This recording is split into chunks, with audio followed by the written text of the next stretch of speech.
Dear Keaton, hey, it's Max, writing to you from my home in Rolla. I've been a little depressed down here recently, what with it being 2020, the year where it feels like time became endless. And I just wanted to thank you for calling me the other day. I think you just wanted to touch base, but it turned into this incredibly caring, like hour-long pep talk where you encouraged me to get back to what I do, and all I can say is, you're right. And for me, it's about time. And it's about time I got back to work, that is. But, you know what, I'm going to savor the pun here. Also in the sense that, like, my work is about the concept of time, cinema. I was out walking yesterday morning and I found this timing belt just sitting in the road. If I'm honest, I'm kind of worried about whatever car it fell out of. And it reminded me, like, you look at the ridges on it, it reminded me of the look and design of film itself. Like, here, let me break out a reel. You see what I'm saying? You see the resemblance here? It reminds me, like they each have like a time pulse in them. And as I look at both of these, it brings up an old thought in academic writing on film temporality about the silliness of trying to measure time with units of space. I mean, like, if I threw a meter stick on the table and I said, that's 2 seconds, like I was pointing at the meter stick and I said the meter stick was 2 seconds, that would be absurd. But of course, a meter's worth of 35 millimeter film is about 52 frames, which is just over 2 seconds if you're running it at 24 frames per second. And nobody finds that strange at all. I mean, think about it this way. We used to say, the sun has risen, the first hour of the day has begun. But now we say things like, the sun rose at 7:36 this morning. You see what I mean? Like, once temporality was derived from celestial spheres, right? The rising of the sun, the phases of the moon, the revolution of the earth. But now we define time in itself as if it were some sort of like Newtonian grid that covered and even superseded the universe. Even though we know that because of the relativistic effects of like gravity and velocity, it's impossible to put a stable time grid on the universe. Like, you can never say that something is happening at the sun and at Polaris at the same time. That's a meaningless statement because there's so much space-time between them. There's this great book by Adam Frank called About Time, where he explains the history of invention and economic forces that changed how we think about time over the years. It's a great read. Like how we needed to make railway timetables more precise, and that led to us putting the whole world on one synchronized clock eventually. But if that development in the 19th century, if the whole 19th century was marked by the rise of machines of temporal regulation, then the century culminated with the invention of movies, with the invention of cinema, which parceled out the act of vision itself into little uniform pieces, right? 24 frames per second. I think it was experimental filmmaker Hollis Frampton who once called cinema the last machine.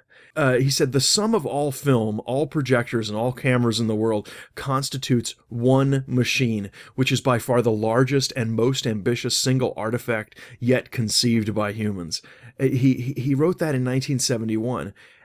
Of course, we hadn't even made the internet yet. He died in the 80s. I have no idea what he would have thought about that. But he keeps writing. He says, it's not surprising that something so large could utterly engulf and digest the whole substance of the age of machines and all. I mean, we hardly see anything nowadays that wasn't pre-seen by a camera, and the whole world of animals, people, culture, and of course time itself becomes mechanical the second that we decide to mediate everything through the eye of the camera. And then, well, it seems like the mechanism starts to somehow feed back on itself. Like, even if you go back to the very beginning of cinema was fascinated by machine aesthetics. So you look at early documentary shorts that are about factories and stuff, or you even look at like Malleus shorts. There are tons of contraptions in these things. Tom Gunning, the film scholar, argued that we're fascinated by Rube Goldberg's for the same reason that we're fascinated by the motion picture projector to begin with.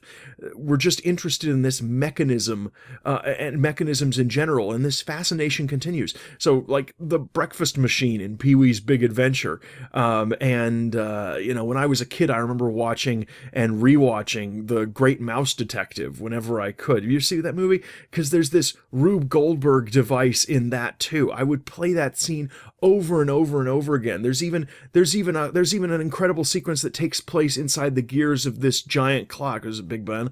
It just incredible. I was dazzled by that. And there are climaxes of other movies that take place in clocks too. None of them, of course, is fantastic as the climax of Orson Welles' The Stranger. It's still amazing to me that they could show somebody being run through by a machine in 1946. Maybe they got away with it because the character was a Nazi. And then he takes that colossal fall off of the clock tower. It's what a great ending. But of course, this takes everything back to time, right? Because it's on a clock. He was repairing a clock, and we can look at the clock scene in Scorsese's Hugo. Hugo, of course, being all about Malleus, all about the delights of early cinema, and we can trace that all the way back to what has to be the most iconic image of the silent era: Harold Lloyd dangling from that clock in Safety Last. That perfect image of a human struggling to hang on in a world of clock time modernity. That image is from 1923, and here we are a century afterwards, and time is now as fast and as standardized as it's ever been. Did you ever watch that movie, The Hummingbird Project? It's not a great movie. I mean, it might have made a pretty good mini series, like if they had some more time for the characters. But it's about this technological race to gain a minute stock market advantage by trying to shave a couple of milliseconds off the time it takes to send a signal from Kansas City to New York. The speed of light has suddenly become too slow for us now. But somehow at the same time, it feels like everything is way, way, way too fast. It makes me realize that maybe we're undergoing a shift in how we think about time now. I mean, for ages, all of our devices of temporality were about spinning circles. Every clock gear, the zoetrope, early motion toys before cinema, the history of the wheel, the timing belts in every motor vehicle, reels of film, obviously, even disk drives that we play movies off now, spinning. But now the metaphor isn't the wheel, the metaphor is streaming, an image of flow, the delivery of light directly, like through a tube or from the cloud. It's almost celestial without the wheel as a middleman. We don't use reels of film anymore. So I'm starting to think about, like, well, does the wheel disappear from culture as its metaphor begins to disappear from our whole notion of temporality? Like, will future cars need timing belts? Will, if they're driven by computers? I mean, I don't know. Is this why we just have hovercrafts in sci-fi movies? We've abolished the wheel. I don't know if it's the regulation of time that makes it feel this way, or if it's because time is changing, our whole notion of temporality is changing. But these days it feels like time is simultaneously empty, but also oppressively overflowing. It seems like it's trudging, but somehow speeding, but somehow frozen, but just gone. I mean, what's going to happen to time? What will become of it? I don't know. Everything's up in the air right now, but I just wanted to write to you to thank you for encouraging me to make the most of my time. And here's to you making the most of yours, too. Sincerely, Max Talene.